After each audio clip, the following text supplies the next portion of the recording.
बिस्मिल्लाहिर्रहमानिर्रहीम। जनाब, स्टोरीज़ मैंने शेयर करनी हैं 3।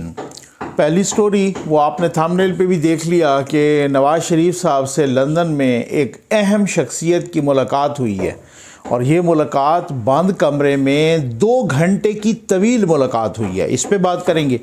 और दूसरी स्टोरी जनाब ये है, ये इंतहाई ख़तरनाक स्टोरी है और वो स्टोरी ये है कि FBI के साबिक चेयरमैन वही जिनको खान साहब बहुत ही लाड प्यार से नाज नखरों से लेके आए थे और उन्होंने फिर उनका जाना भी बड़ा एक अजीब और बहुत ही अनोखा किस्म का था।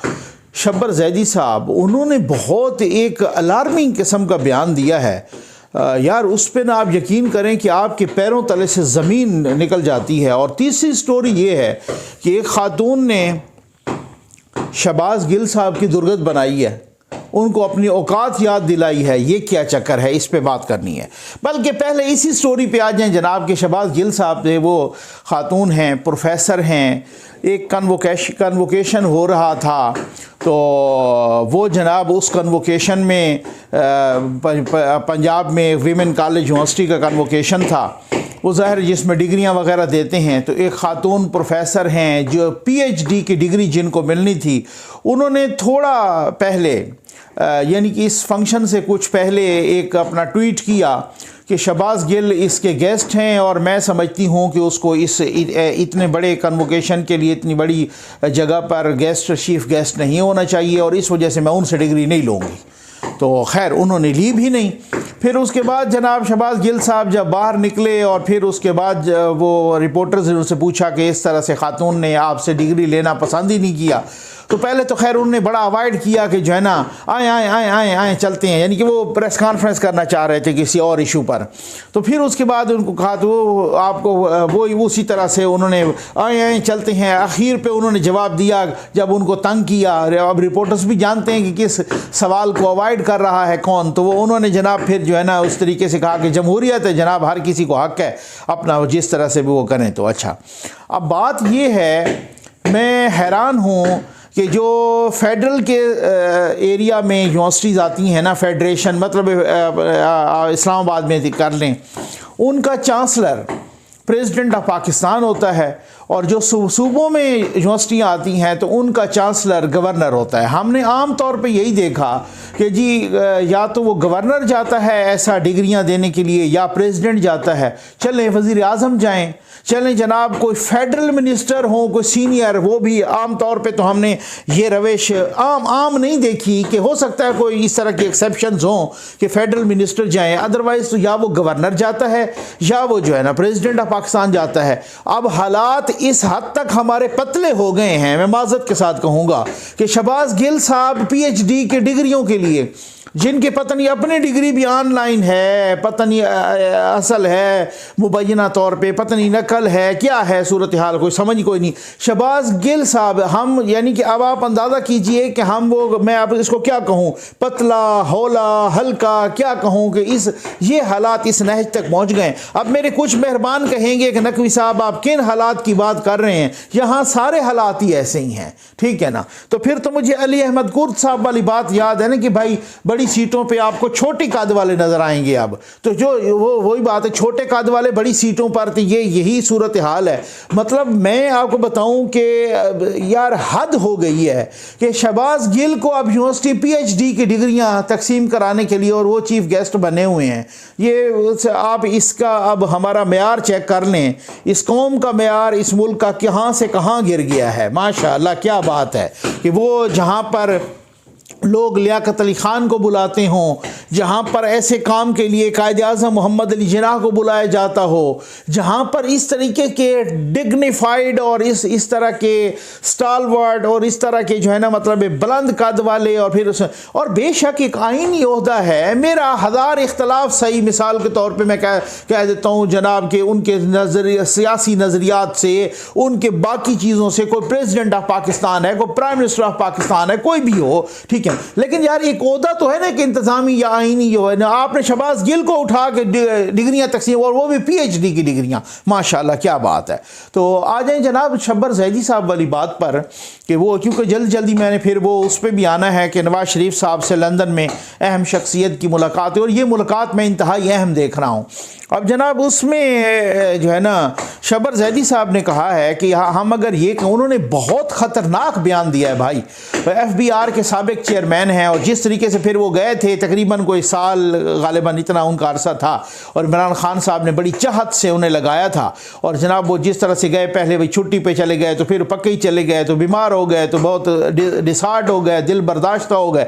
उन्हीं शब्बर जैदी साहब ने अभी कल परसों की बात है या कभी रिसेंटली एक तकरीब से खिताब किया, और उन्होंने कहा कि ये जो कह रहे हैं ना कि जी मुल्क आगे जा रहा है और सब कुछ ठीक चल रहा है और सारा कुछ ये हो रहा है, ऐसा कुछ भी नहीं है, और ना हम कोई तब्दीली ला सकें, और कुछ भी नहीं है, पाकिस्तान दिवालिया हो गया है। अब यार ये बात सुन के आप यकीन करें, मेरे जैसे बंदे के तो रोंगटे खड़े। हम पहले ही जिस तरीके से भुगत रहे हैं, हम पहले ही अताब में हैं, हम पहले ही जो है ना, तो पाकिस्तान दिवालिया हो गया है ये कहना, उन्होंने कहा जी अब हमें मान लेना चाहिए। और शब्बर जैदी साहब ज़ाहिर है कोई आम बंदा तो है नहीं, वो FBR के साबिक चेयरमैन हैं, और वैसे भी उनका इकनॉमिक का बैकग्राउंड है, और इकानमी को समझने वाले बंदे हैं, और जिस तरह से उन्होंने पूरा सारा कुछ, उन्होंने कहा कि ये हमें मान लेना चाहिए कि हम जो है ना बैंकरप्टेसी की तरफ जा चुके हैं, हमें मान लेना चाहिए हम बैंकरप्ट या दिवालिया हो चुके हैं।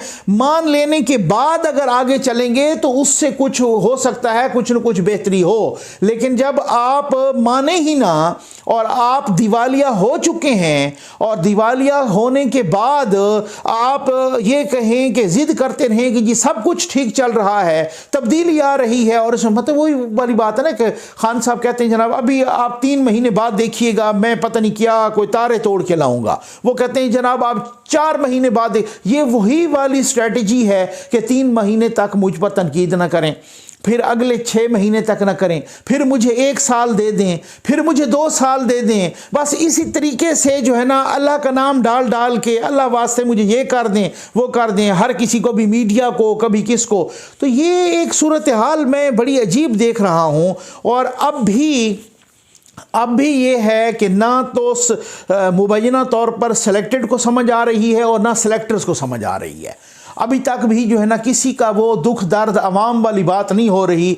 अभी तक भी हम देखते हैं कि कहीं कोई सफ़ा फटा है या बिगड़ी है या सूरत हाल, तो वो अपने पर्सनल मामलात को लेके बिगड़ी है। जहाँ पर शब्बर जैदी साहब जैसे बंदा ये कह रहा हो उनका अपना कि जी यहाँ तो दिवालिया निकल चुका है मुल्क का, यहाँ तो मुल्क दिवालिया हो चुका है और हमें डिक्लेयर कर देना चाहिए कि हम दिवालिया हो चुके हैं, इस चीज़ को मान लेना चाहिए। यार ये जो लोग, मैं तो आपको बताऊँ ना कि जो लोग इकनॉमिक एक्सपर्ट हैं माशाल्लाह, मेरे व्यूअर्स में बहुत ही पढ़े लिखे लोग हैं, वो भी सुन के ना ये चीज़, और उनको तो सुन के क्या, अगर हम डॉक्टर हफीज़ पाशा साहब को सुन रहे हैं, अब कल भी उन्होंने एक आर्टिकल लिखा और फिर उसके बाद टीवी प्रोग्राम्स में मुख्तलिफ में वो आए, और वो किस तरह से कह रहे हैं कि हमारा जो तजारती खसारा है वो पता नहीं कोई 16 अरब तक जा सकता है, डॉलर तक। तो अब आप अंदाज़ा कीजिए कि वो भी बहुत ज़्यादा मायूस हैं, बाकी भी बड़े बड़े इकानॉमिस्ट सारे बहुत ज़्यादा मायूस हैं। इस तरह की हद, अब ये तो हद ही हो गई ना कि शब्बर जैदी साहब ने कह दिया कि हम तो दिवालिया हो चुके हैं।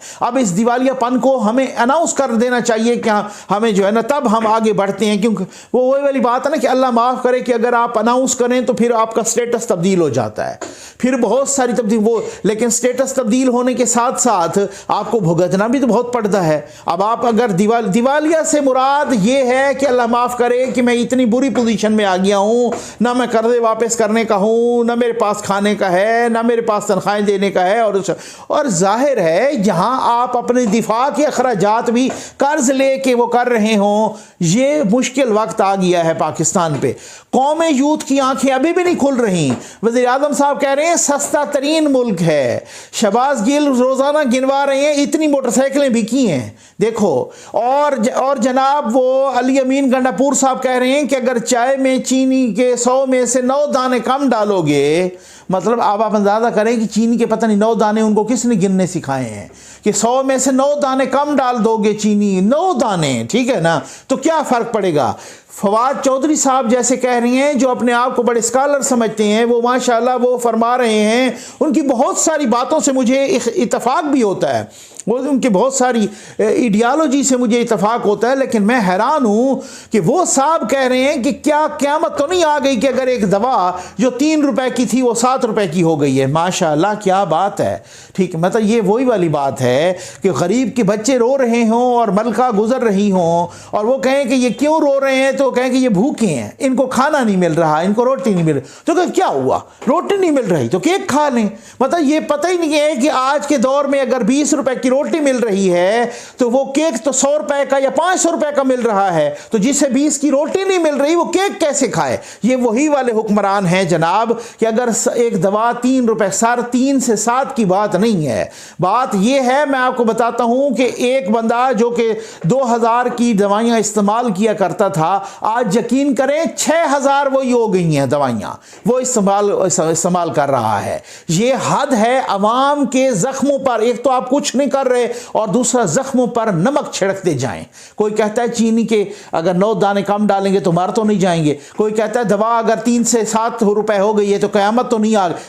ये हालात हैं हुक्मरानों के। ये हुकूमत आई है, पाकिस्तान इनके हत्थे चढ़ गया है माशाअल्लाह। अब आ जाए जनाब, नवाज शरीफ साहब से बड़ी एक अहम मुलाकात हुई है।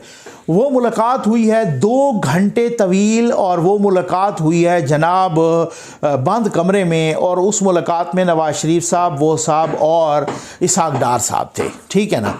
और वो मुलाकात किन की हुई है, मखदूम अहमद महमूद साहब की, वो जो पंजाब के साबिक गवर्नर भी हैं, ग़ालिबन 2012 में रहे हैं, और उसके अलावा जो है ना उससे पहले वो बेनज़ीर साहबा के मोहतरमा शहीद के पहले दौर में 1988 से 1990 तक वो एक्साइज़ एंड टैक्सेशन के सूबाई वज़ीर भी थे और पंजाब के। और इसी तरीके से नवाज शरीफ साहब के 1997 से 1999 तक वो जो कू हुआ था, उस दौरान ये एनवायरनमेंट के भी वज़ीर ममलकत रहे हैं। इससे पहले वो नाज़िम भी रहे हैं, ग़ालिबन अपना रहीम यार ख़ान के, और भी मुख्तलिफ़ ओहदों पे रहे हैं। अभी मैं देख रहा था कि ये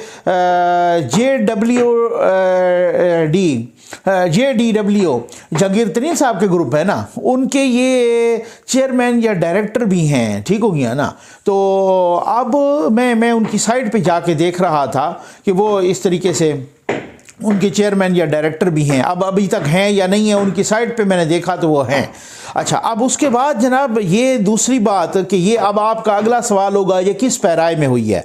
यही मुलाकात हमने देखा कि कुछ अर्सा पहले शहबाज शरीफ साहब से यूसुफ रज़ा गिलानी साहब की और मखदूम अहमद महमूद साहब की मुलाकात हुई है, जब वो एक पेशी पे आए थे शहबाज शरीफ साहब कुछ अर्सा पहले, इन दोनों की। क्योंकि मखदूम अहमद महमूद साहब की अपना गिलानी साहब से भी रिश्तेदारी है, उनके भी गालिबन कज़न हैं, पीर पगाड़ा साहब से भी रिश्तेदारी है, और भी उनकी बहुत कहते हैं बहुत ही वज़ादार इंसान है, और बहुत उनका एक पॉलिटिकल बैकग्राउंड भी है। उनके वालिद साहब भी पॉलिटिक्स में, फेडरेशन की पॉलिटिक्स में भी बहुत ही एक्टिव थे, और मखदूम साहब ख़ुद भी। और मखदूम साहब की मुलाकात होना और नवाज शरीफ साहब से होना, एक बंद कमरे में होना, 2 घंटे की तवील मुलाकात होना, उसमें हैं इसहाक डार साहब भी, ठीक हो गया ना, मैं बताऊंगा। क्योंकि उसकी वजह यह है कि कुछ चीज़ें ऐसी हैं कि आपको मैंने बहुत ही एक्सक्लूसिव भी इंशाल्लाह बतानी है, और उसमें नेक्स्ट वीडियो में बताऊंगा।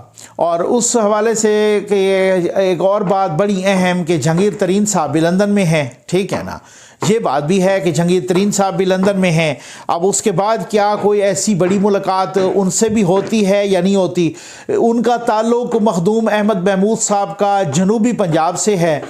तो अब बात तो ये है कि अब मैं आपको बताऊं कि अगर ये इस तरह से है ना कि क्या ये अगले इलेक्शन के तनाजुर में हुई है ये मुलाकात, या इन हाउस चेंज के तनाजुर में हुई है, क्योंकि इससे पहले वो जरदारी साहब के साथ, बिलावल साहब के साथ भी मुलाकात करके गए हैं।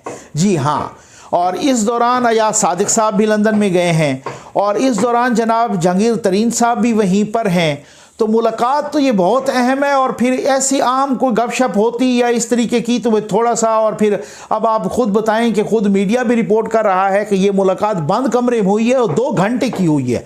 तो इसका मतलब ये है कि 2 घंटे की जब तवील मुलाकात हुई है तो कुछ चीज़ें तय पाई हैं ना, ठीक है ना।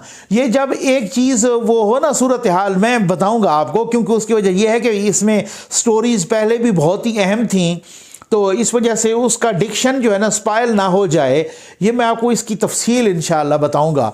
लेकिन है बहुत ही अहम, आप यकीन कीजिए कि आप ख़ुद मानेंगे कि जिस तनाजुर में भी है मुलाकात बहुत अहम है।